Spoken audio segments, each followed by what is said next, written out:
आज मैं बताने जा रही हूँ मंत्रिमंडल के बारे में और मंत्रिमंडल से संबंधित कुछ शॉर्ट क्वेश्चंस आपको बताने जा रही हूँ जो कि आपका एमसीक्यू कवर करेगा। ठीक है, तो आप लोग जो है इसको देखते रहिए, सुनते रहिए, पढ़ते रहिए। जो भी चीज़ समझ में ना आए उसको कमेंट बॉक्स में हमसे पूछ लीजिए। बहुत से लोग कहते हैं कि संसद में मंत्रिमंडल होता है, मंत्रिपरिषद होती है, बहुत सा समझ में नहीं आता, लेकिन आपको स्पेशल वीडियो एक मैंने बना के दी भी है और मैं एक और डालूंगी भी वीडियो कि उसमें आपको सब क्लियर हो जाएगा कि मंत्रिपरिषद क्या है, मंत्रिमंडल क्या है और संसद क्या है।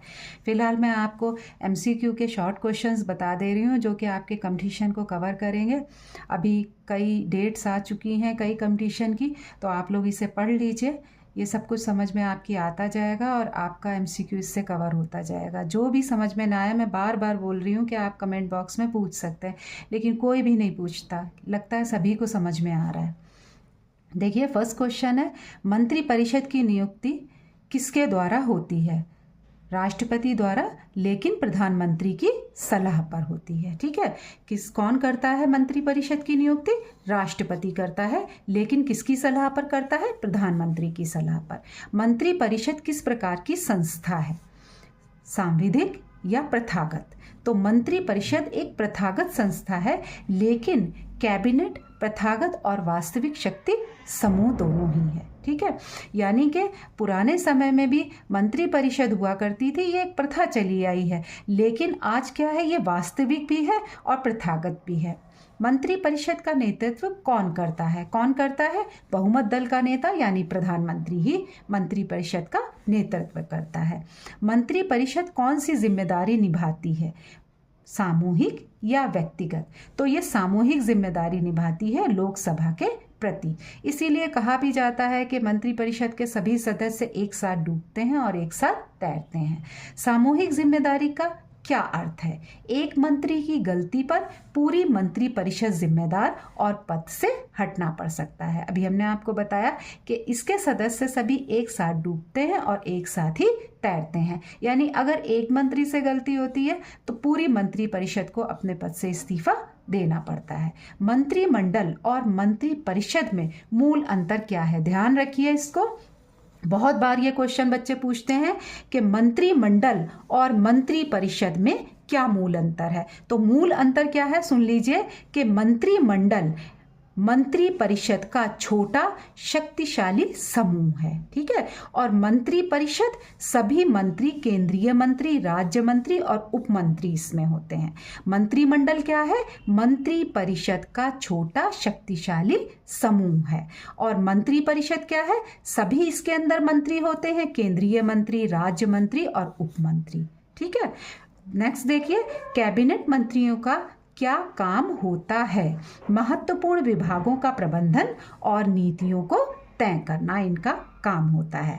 राज्य मंत्री स्वतंत्र प्रभार और राज्य मंत्री में क्या अंतर है? ठीक है, देखिए, स्वतंत्र प्रभार अपना विभाग स्वयं संभालता है और राज्य मंत्री किसी कैबिनेट मंत्री की सहायता से काम करता है। ठीक है, मंत्रिपरिषद पर नियंत्रण का प्रमुख साधन लोकसभा में क्या है? क्या है? अविश्वास प्रस्ताव। यानी कि अगर कुछ भी काम गड़बड़ हुआ या गलत हुआ तो संसद क्या करती है? अविश्वास प्रस्ताव पारित करने का काम करती है। इससे इनके ऊपर क्या करती है? एक तरीके से नियंत्रण बनाए रखती है।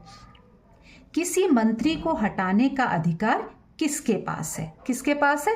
प्रधानमंत्री की सलाह पर राष्ट्रपति के पास है। यह अधिकार राष्ट्रपति के पास है, तो प्रधानमंत्री की सलाह पर राष्ट्रपति किसी भी मंत्री को उसके पद से हटा सकता है। मंत्रिपरिषद की संख्या सीमित करने वाला कानून कौन सा है? 91 संवैधानिक संशोधन 2003 का है।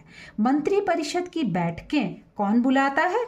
कौन बुलाता है? बहुमत दल का नेता प्रधानमंत्री बुलाता है। यदि प्रधानमंत्री लोकसभा सदस्य न हो तो क्या वो कार्य कर सकता है? ध्यान रखिए, कई बार ये क्वेश्चन आता है कि यदि प्रधानमंत्री लोकसभा का सदस्य ना हो तो क्या वो कार्य कर सकता है?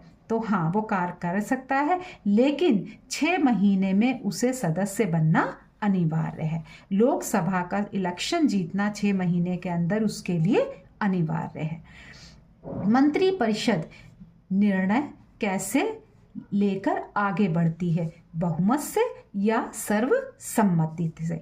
आमतौर पर सर्वसम्मति से एकमत सिद्धांत से मंत्रिपरिषद निर्णय लेती है। मंत्रिपरिषद किस प्रकार की संस्था है? संसदीय या राष्ट्रपति प्रणाली वाली? संसदीय प्रणाली की मूलभूत संस्था है। कैबिनेट की वास्तविक शक्ति कहाँ से आती है?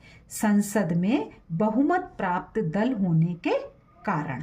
ठीक है, संसद में जिसका भी बहुमत होता है, पता ही है आप, उसी का ही जो है अध्यक्ष जो होता है, बहुमत दल का जो नेता होता है वही प्रधानमंत्री होता है, और प्रधानमंत्री ही अपनी मंत्रिपरिषद बनाता है। और मोस्टली मंत्रिपरिषद में वही लोग होते हैं जो बहुमत में शामिल होते हैं, यानी जो बहुमत दल से होते हैं। ठीक है, उम्मीद करते हैं कि आपको जो है ये मंत्रिमंडल, मंत्रिपरिषद समझ में आ गई होगी।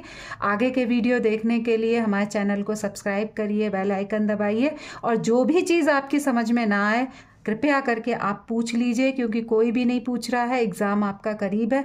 आप देखते जाइए। पहले मैं ये सोच रही थी कि आपको सारे नोट्स दूंगी, लेकिन अभी मैंने देखा कि सारे कंपटीशंस होने वाले हैं, एग्ज़ाम आने वाले हैं, इसलिए मैंने सारा MCQ के हिसाब से शॉर्ट क्वेश्चंस को बनाना स्टार्ट किया है। आप इसको देखिए, जो भी समझ में ना आए पूछिए, और चैनल को सब्सक्राइब करिए।